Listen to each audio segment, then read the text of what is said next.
रियासत मिशिगन में सर्दी मामूल से ज़्यादा और दर्जा हरारत तकरीबन -4 डिग्री सेंटीग्रेड होने के बावजूद ब्लैक फ्राइडे की शॉपिंग करने वालों में कमी नज़र नहीं आ रही। मेडिसन हाइट्स के इस बेस्ट बाय स्टोर के बाहर का ये मंजर कमोबेश पूरे अमेरिका की तर्जुमानी करता है। इस साल स्टोर खुलने का वक्त शाम 5 बजे रखा गया था और लोग उससे पहले ही बड़ी तादाद में कतार लगाकर खड़े हो गए।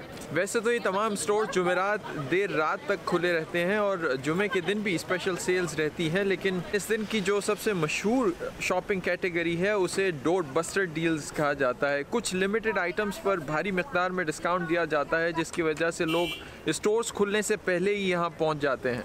I'm buying a TV, I'm buying some video gaming stuff for my son. I hope they don't sell out of that Xbox 360, you know. Fun है और क्या करना है, टाइम वो वेस्ट कर लेते हैं। चलो बंदा थोड़ा सा शॉपिंग बंदा आगे पीछे घूम लेता है। ब्लैक फ्राइडे शॉपिंग के हवाले से अमेरिका के मसरूफ़ तरीन दिनों में से एक दिन गिना जाता है।